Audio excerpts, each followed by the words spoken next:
Et même quand je serai parti, il est intéressant et important que, à l'histoire, que tous les dirigeants de l'Église soient au parfum, c'est-à-dire qu'ils écoutent ce que j'aurai à dire ici ce soir. Personne. C'est trop haut, c'est trop haut. Personne n'y arrivera seul. Personne.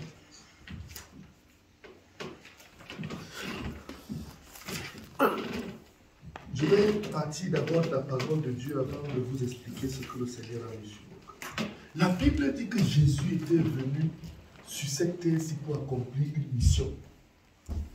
La mission de sauver l'homme de son péché. Parce que nous étions déchus en Adam et il n'y avait pas de possibilité pour nous d'être sauvés. Ni par nos propres efforts, ni par notre moralité, ni par notre bonne volonté, ni par nos sacrifices. Aucune des actions que nous aurions pu mener pour satisfaire le cœur de Dieu afin d'être sauvés a échoué. Aucune n'a porté aucun fruit et aucune de ces actions ne pouvait porter de fruit. Seul l'amour de Dieu nous a sauvés. Et quand on parle de l'amour de Dieu, pour nous c'est évident parce que c'est devenu un thème religieux. L'amour de Dieu, l'amour de Dieu. Mais la vérité c'est que nous ne méritions pas l'amour de Dieu. Et c'est pour ça que lorsqu'on dit Dieu a tant aimé le monde, ça devrait nous faire trembler. Parce qu'il n'y a que Dieu pour aimer le pécheur alors qu'il déteste son péché. L'homme n'a pas la faculté de pouvoir t'aimer lorsque tu lui as fait du mal. Si tu as fait du mal à un homme, il va te traiter en fonction du mal que tu lui as fait. Il n'y a que Dieu qui soit capable de dissocier entre le mal que tu as fait, le péché que tu as commis et la personne que tu es. C'est pour ça qu'il est capable, lui seul, de haïr le péché, mais d'aimer le pécheur. De haïr et de détester le péché, mais de sauver le pécheur. Et par cet amour distingué de Dieu. Vous voyez, c'est ici où les anges sont jaloux de notre posture en tant qu'homme et surtout en tant que racheté. Parce que lorsque Satan a péché et avec lui un tiers des anges sont tombés du ciel pour devenir le diable tel qu'il est devenu, parce qu'il était un ange de lumière, Dieu n'a rien fait. Dieu n'a rien fait. Dieu ne s'est même pas dérangé. Il a laissé Satan devenir le diable. Mais dès que l'homme a péché, les anges étaient choqués de savoir que Dieu a pris sur lui la responsabilité, non pas d'envoyer un ange supérieur pour venir régler la question, mais Dieu lui-même s'est fait chair pour venir sauver l'homme. C'est l'amour qui nous a fait, qui a fait de nous ses enfants.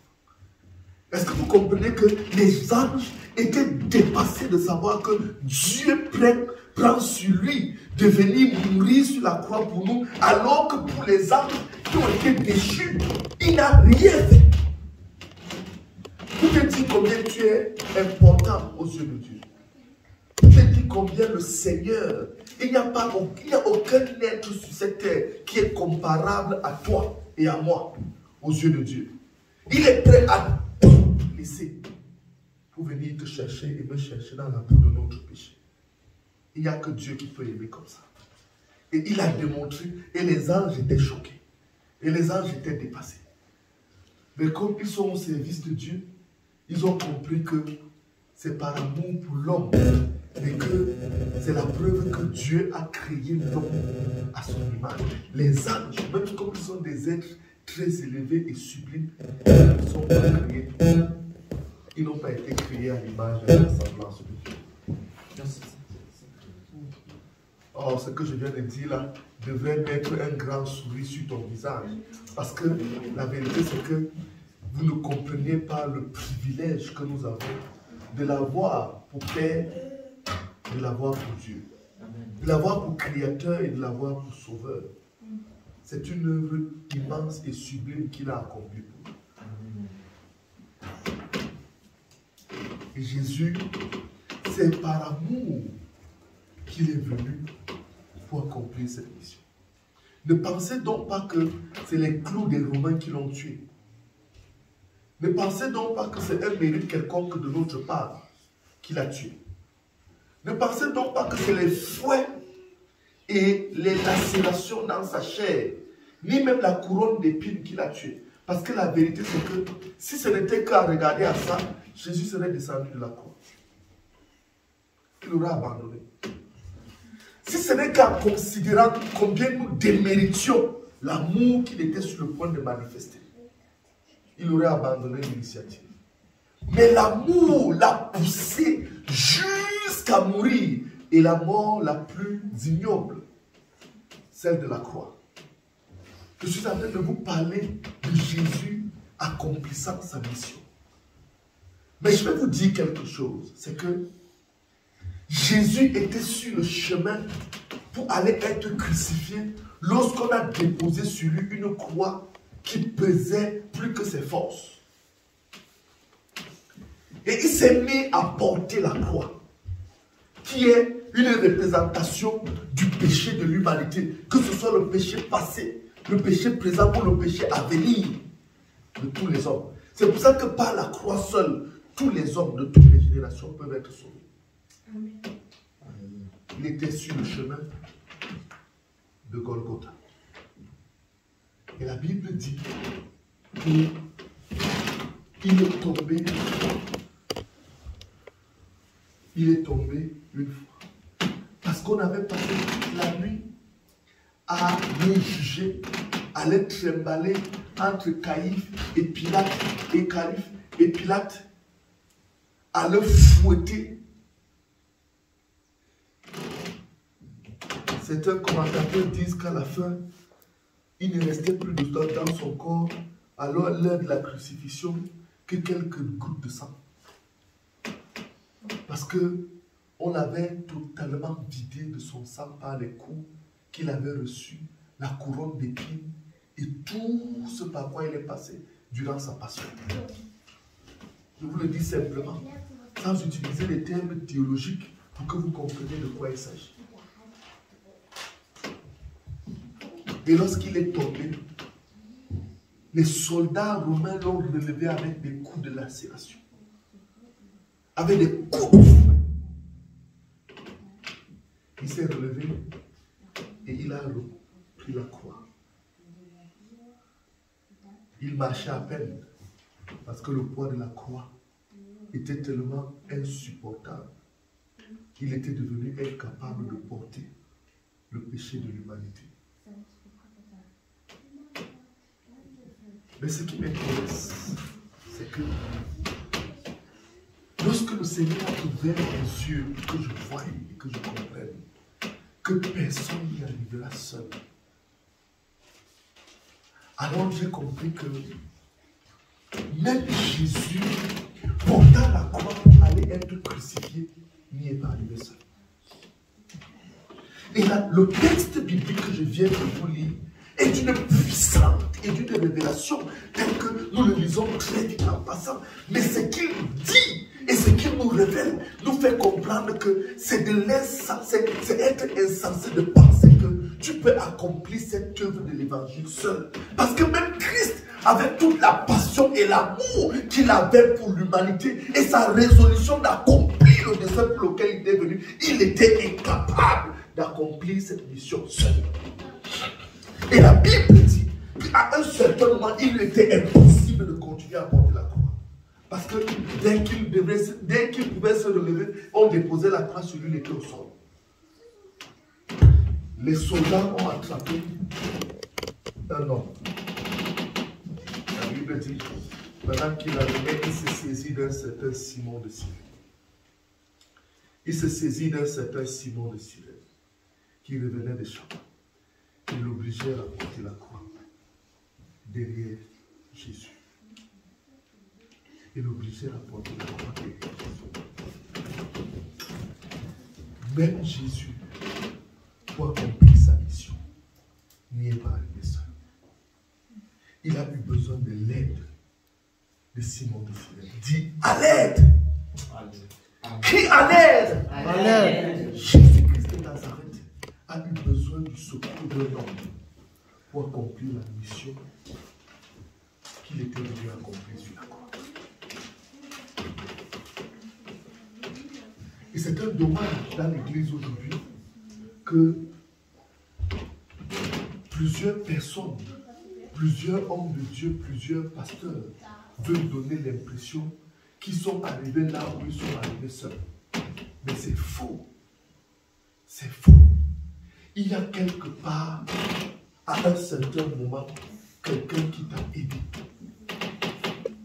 Et même là où tu es, ce que l'Église à Kempten est aujourd'hui, ce n'est pas encore ça le but de Dieu. Il y a du chemin devant vous. Et je voudrais vous dire, en tant que dirigeant, personne n'y arrivera seul. Si Jésus a eu besoin de l'aide pour accomplir sa mission, à combien plus forte raison, toi et moi? À combien plus forte raison, toi et moi? Avons besoin du secours de tous ceux que Dieu place à nos côtés pour accomplir la mission qu'il nous a réservée.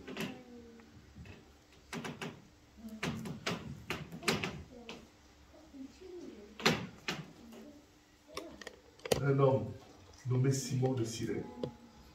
Il revenait des champs. Il avait commencé sa journée comme d'habitude, mais il ne savait pas que cette journée-là n'allait jamais finir comme les autres journées étaient. Il revenait des champs. Il n'avait même pas une idée au sujet de qui était Christ, de ce qu'il était en train de faire. Il s'est juste retrouvé sur le chemin de retour, en train d'attendre qu'une foule, une procession passe pour qu'il continue sa route comme d'habitude, certainement avec une femme qui a préparé à la maison, en train de l'attendre pour qu'il revienne des champs, pour qu'il mange, après s'être lavé et se détendre et jouir de sa soirée en jouant au songo, je ne sais pas quoi. Mais il ne savait pas que l'histoire de sa vie allait prendre un autre cours et un cours décisif ce jour-là.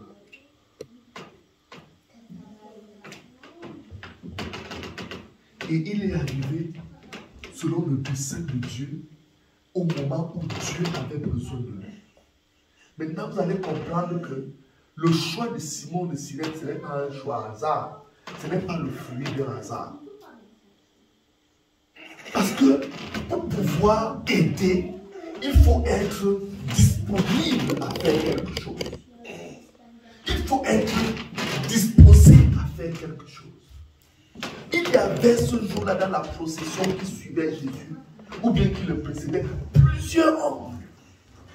Certains qui étaient oisifs, certains qui suivaient la foule sans comprendre de quoi il s'agissait, qui demandaient à leur, c'est même pas le problème ici. On a dit d'aller à Golgotha, mais c'est pour faire quoi? C'est qui le problème? Est-ce qu'il y avait plusieurs personnes là? Mais vous voyez, la caractéristique de l'homme qui a été choisi doit être pour nous un enseignement. Amen. La Bible dit que c'est quelqu'un qui lui aussi avait une mission et qui était en train de travailler à sa mission. Il n'était pas oisif et s'était retrouvé là juste en suivant une foule sans connaître de quoi il s'agit, où est-ce qu'ils sont en train d'aller. C'est par hasard qu'il s'est retrouvé là, parce que sa vie ce n'est pas normalement un hasard. C'est une vie disciplinée qui parle de voici l'heure à laquelle je me réveille, voici l'heure où je suis. Si tu es bien à la maison, tu ne vas pas me trouver parce que je suis allé au champ. Et il était au champ, comme la veille, comme le jour d'avant. Il était au champ, il était en train de travailler. Il était en train d'être occupé à quelque chose. Il était en train d'accomplir quelque chose. Oui, quelque chose de séculier, quelque chose de ce qu'on peut appeler mondain, mais c'était nécessaire pour sa suivi, pour la suivi de sa famille. Il était en train de travailler à quelque chose. Et c'est cette disposition qui a fait en sorte que le Seigneur le choisisse lui et non personne d'autre. Alors qu'ils étaient des milliers à suivre Jésus pour aller voir où on allait le crucifier. Personne n'y arrivera seul. Mais la vérité, c'est que Dieu utilisera ceux qui sont disposés à faire quelque chose. Ceux qui sont déjà en train de faire quelque chose. Personne n'y arrivera seul. Dans l'œuvre du Seigneur, de bâtir son église, il a besoin d'ouvriers. Et la Bible dit, Jésus se tient et dit, priez le maître de la moisson afin qu'il envoie des ouvriers dans sa moisson. Dieu a des besoins. Et l'un de ces besoins-là, c'est le besoin de ouvriers. Est-ce que tu as compris que ce n'est pas un hasard que le Seigneur ait permis que tu sois ici, en ce moment-ci, pour une œuvre comme celle-ci qu'il est en train de commencer et dont l'avenir est sublime et glorieuse. Parce que Dieu a une manière de toujours commencer par les petites choses. C'est pourquoi il dit, ne méprisez pas les faibles commencements. Parce qu'avec le faible commencement, il veut éprouver ta fidélité. Il veut éprouver ta témérité. Il veut éprouver ta hardiesse à demeurer concentré et consacré à ce que tu dois accomplir. Parce qu'il sait qu'en fait, sans lui, vous ne pouvez rien faire. Mais avec lui, vous pouvez tout. Il sait qu'après avoir fait tout ce que tu pouvais faire, il demande que tu te considères comme un ouvrier inutile. Parce qu'à la fin, c'est lui qui fait croître. Et c'est lui qui bénit avec lui. Mais il a besoin de la fidélité. Il a besoin de la concentration et de la consécration. À une chose, à une petite chose.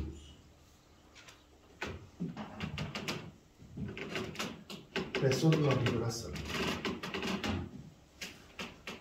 Le propre des jeunes églises comme celle-ci, c'est que très souvent, écoutez-moi bien maintenant, c'est que très souvent, la personne à qui le Seigneur a donné la vision, qui est le responsable de l'église, semble se retrouver en train de porter l'affaire seul.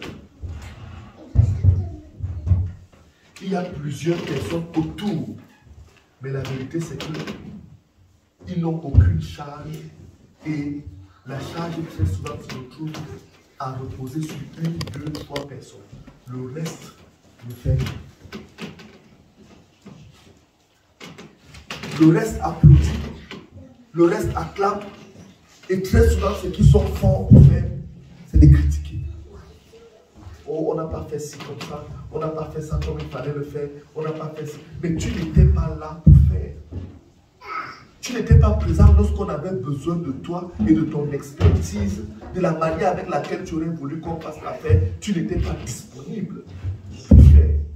Mais maintenant, tu es très fort de venir après et critiquer comment la nappe n'était pas bien posée, la guitare n'était pas bien accordée, le tam-tam n'avait pas fait ceci, le tapis n'était pas bien centré au milieu de la salle. Mais tu étais où pour faire ça? Pour qu'on ne se retrouve pas là à être confronté à des critiques inutiles. Et très souvent, un aspect particulier, selon le constat que j'ai fait, de là où le responsable se commande à être esselé, isolé, comme étant en train de porter l'affaire seul, c'est dans le domaine financier. Le domaine financier.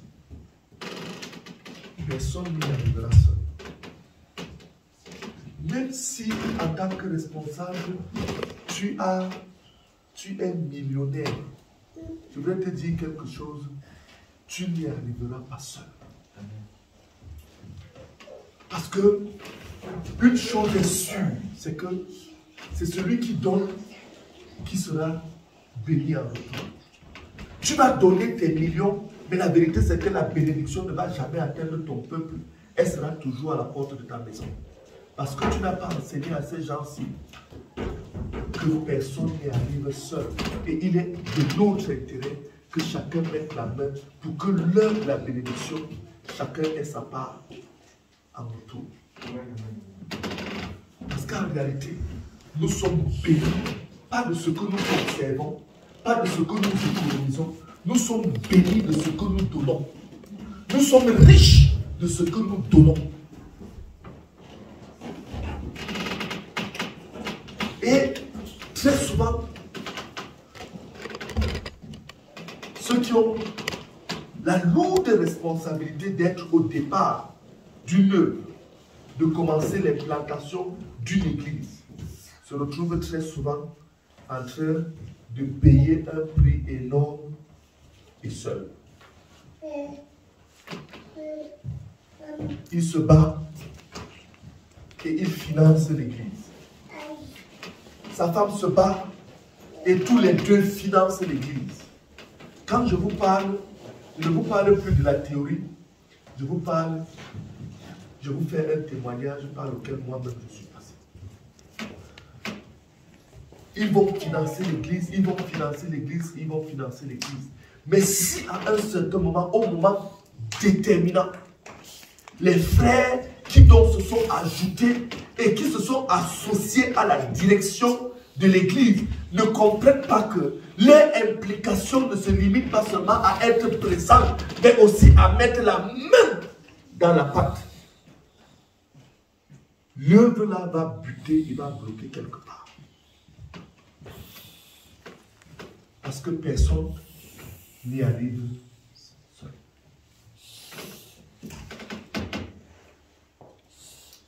Toi, responsable de cette église, tu peux te battre comme tu veux. Tu peux apporter les finances comme tu veux. Dépouiller ta famille et amener à l'église. Mais laisse-moi te dire quelque chose. Ce sera limité. La responsabilité qui est la mienne ce soir, c'est de vous faire comprendre, à vous qui êtes présents, et à ceux qui vont me suivre après, parce qu'ils n'ont pas été là, de vous faire comprendre que les responsables, ceux qui sont au départ de cette église, n'y arriveront pas seuls. Si Jésus a eu besoin de secours d'un Simon de Cyrène, à combien plus forte raison vos responsables ont besoin de votre secours, et particulièrement de votre secours et de votre contribution financière.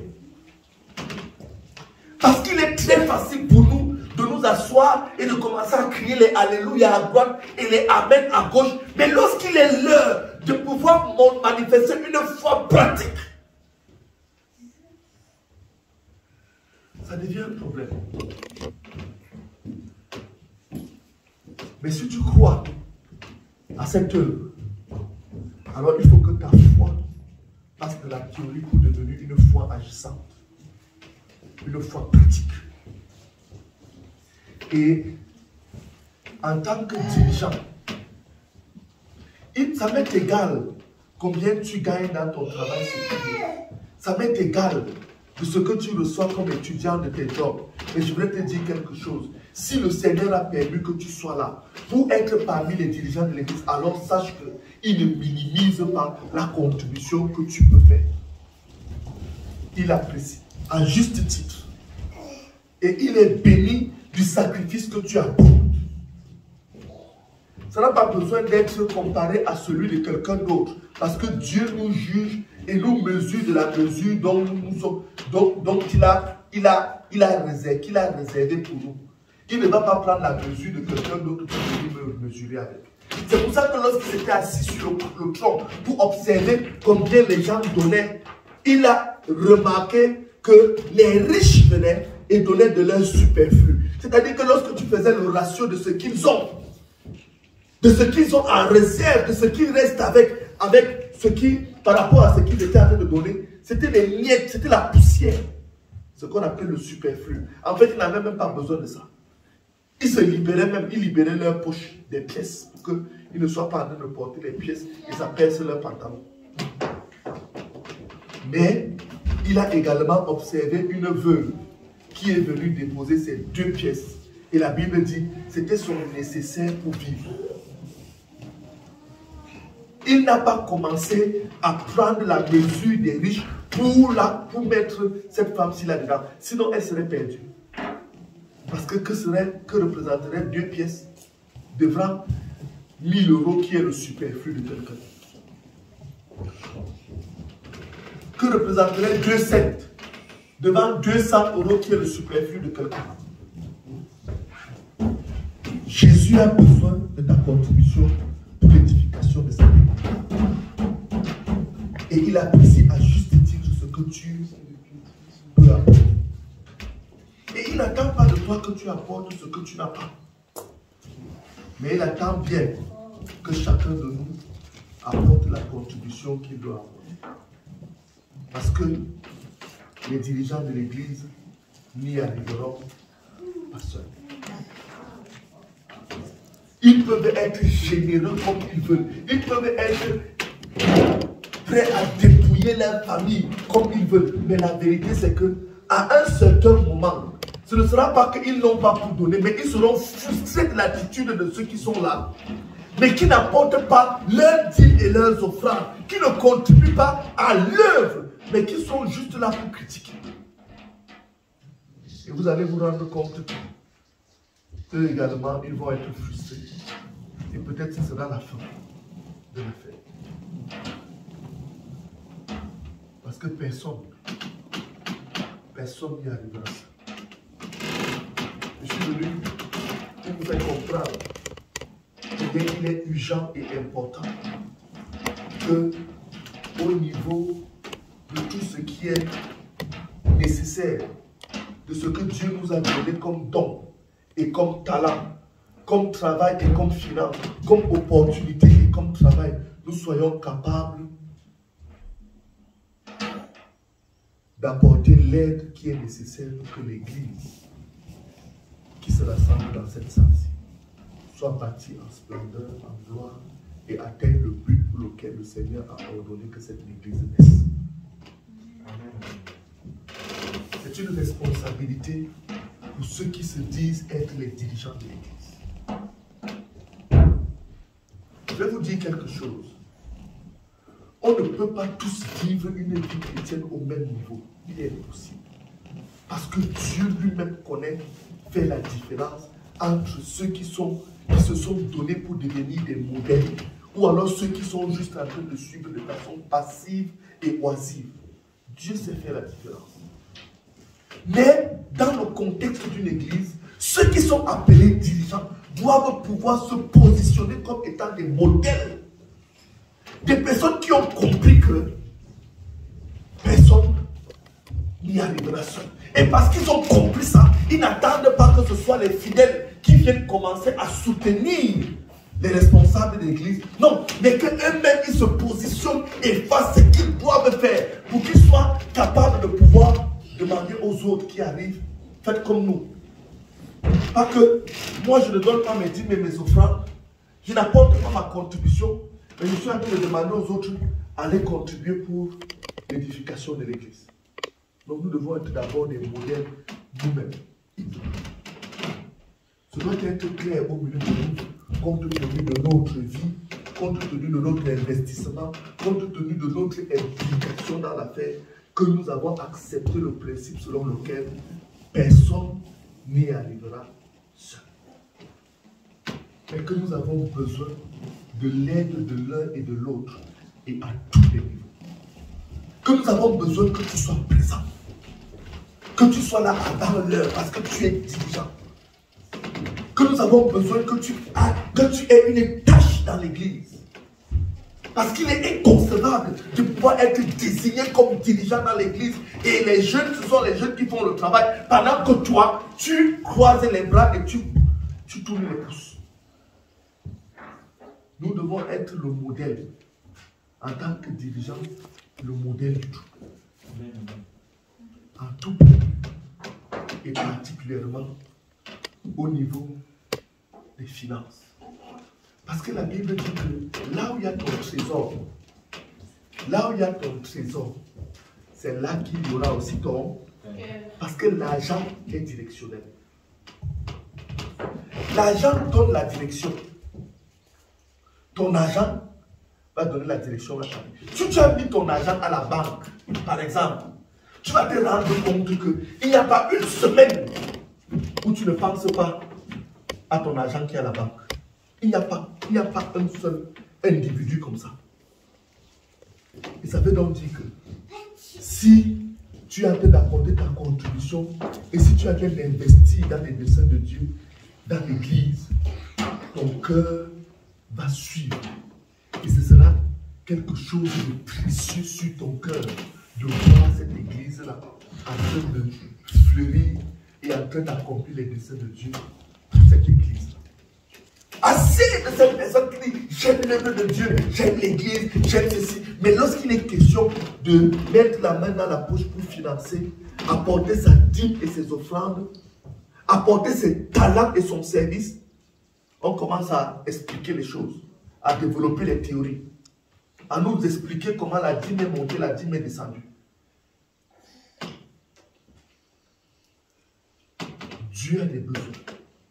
Son œuvre a des besoins. L'église a des besoins. Et pour chaque œuvre, dans chaque ville, il est impossible qu'une seule personne y arrive seule. C'est pour ça que nous avons besoin d'une équipe dans la direction, mais une équipe de personnes qui ont compris qu'il n'est pas question d'abandonner le dirigeant et sa famille, le responsable et sa famille, seul avec cette affaire-ci. Nous devons démontrer une foi agissante.